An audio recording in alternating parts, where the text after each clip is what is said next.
try to work on this hood over here. There's a really nice little, the part of the hoodie comes out over here. Actually, it's not a hoodie. Michelangelo didn't have hoodies back then. Sorry.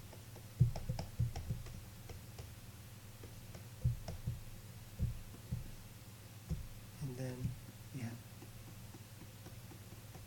more of the beard coming in and tucking it behind the edge of this material here. Let's look at his eye. You have the lower lid here, the upper lid,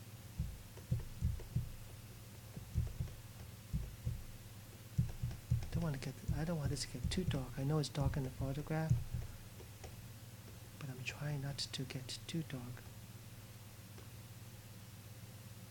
Because like I said, I'm not trying to make an exact duplicate of what I see. This eye is really beautiful over here on the left-hand side. There is a lower lid that comes up over here. That lower lid casts kind of a shadow underneath it. And then the skin of the cheekbone comes up over here. Comes up, comes to the eyeball itself. The eyelid comes over. The shadow of the eyebrow comes over that. And you have this beautiful little shape in here.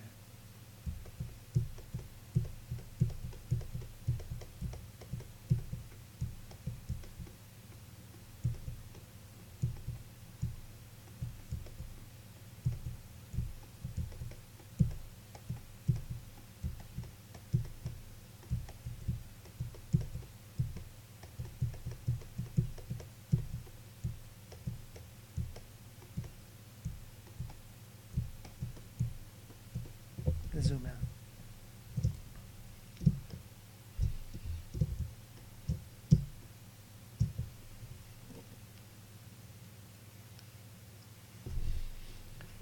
Okay, so at this point it's still a little bit on the rough side, but I could actually use the eyedrop tool and 50% color just to start to work on smoothing out some of the tones in here.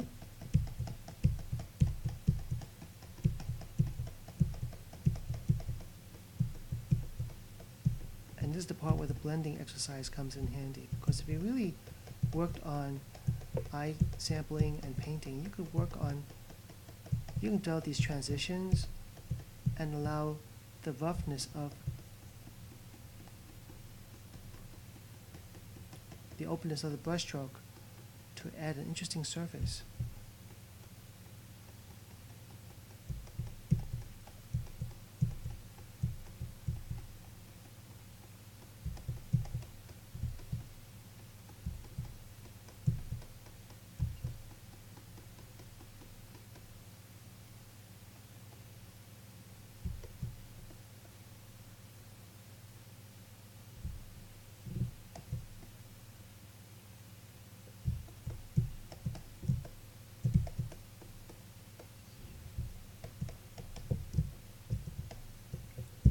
Okay, so I'm going to zoom out a little bit more and just look at this piece. I'm pretty happy with that. I think it works out pretty well for me. If I wanted to make the shadows a little bit deeper, I can. I'll just sample this color, press 2 for 20%, and just go over it just to make it a little bit darker. If you get nervous about doing that kind of a thing, open up the layers palette, window layers. I don't have any layers right now, so I'm going to drag this background layer to the new layer icon to make a duplicate of that. Command J does the same thing. And the reason why I'm doing that is because I'm going to make certain things darker. And some people are afraid to do that. I'm choosing a pretty large brush. I'm painting with 20% color. And actually, let me just choose straight black. D for default color scheme. I go to 10% black. I just painted some of the areas I would like to see a little bit darker. Like over here, perhaps the chisel of his cheekbone. Flatten out his lips a little bit more. the shadow underneath his beard. And then all these tones down over here too.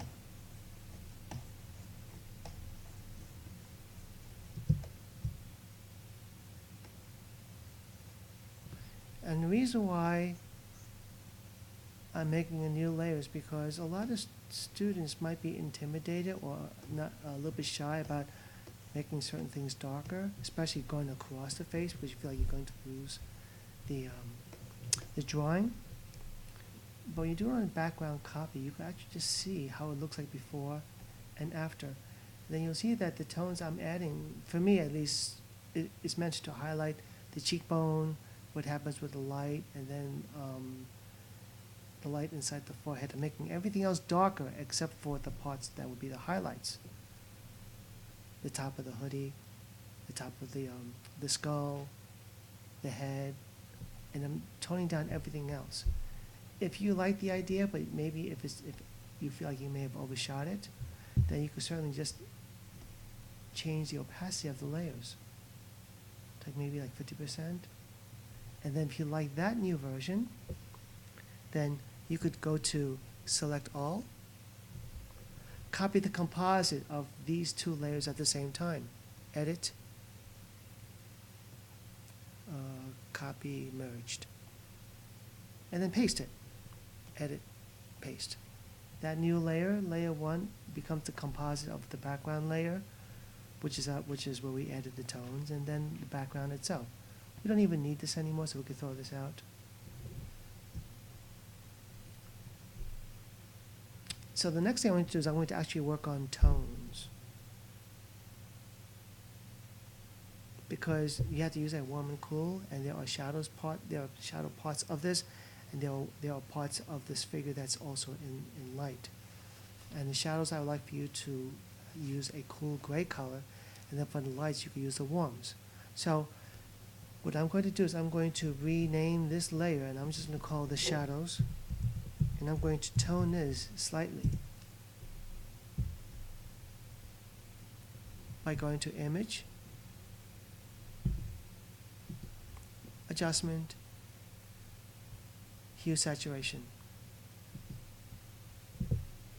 It's already a grayscale file, so I'm not going to change anything else with the settings. There's no need to turn down the saturation because it doesn't really do anything, but I will change the hue. Actually, to get the color to really show up, you need to click the little colorize button here, and that colorizes it. Right now it's colorizing it to red,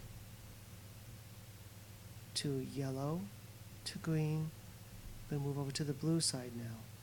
That blue is a little bit on the strong side, so I'm going to lower the saturation. The further to the left it goes, the more gray it is. So this is straight gray, but around 10%, 10 to 15. That gives me a nice cool blue-gray color. I'll say OK for that. And those are the shadow tones. I'm going to duplicate this file by dragging this layer to the new layer icon. And once again, I'm going to call it the hue saturation. Let me rename this. I'll call this highlights. I'll call this lights. And then I'm going to go to Image, Adjustment, Hue Saturation.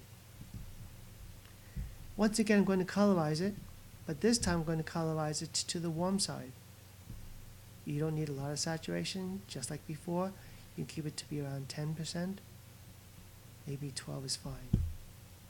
So now you have a layer that's called lights. If you hide this, you have a layer that would be called shadows that becomes visible.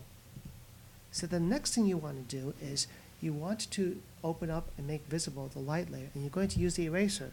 Press E for eraser. The eraser is automatically selected. And I'm just going to erase it at 40%. And I'm going to erase the lights to expose the shadows. So this area here is in shadow. If you look inside his eye socket, this area is also in shadow. Likewise, that shadow goes up to his forehead, goes over to the skull cap, goes down on his eye socket, side of the nose. Shadow. Look at the cheekbone. The shadow underneath the mouth and the lips.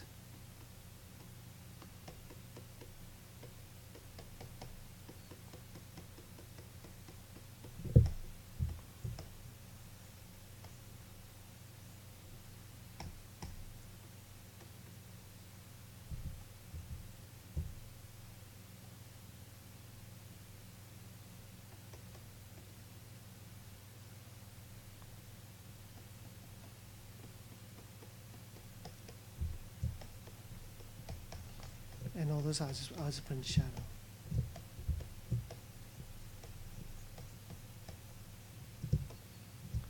And also over here, I'll make this shadow also.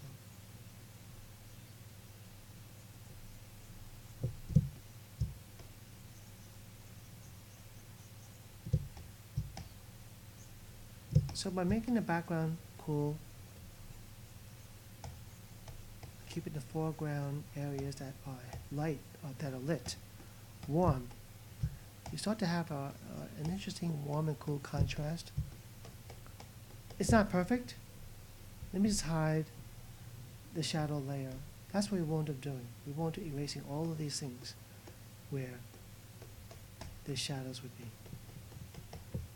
Looks pretty messy, huh? It's just a start. Okay, let me put this layer back on.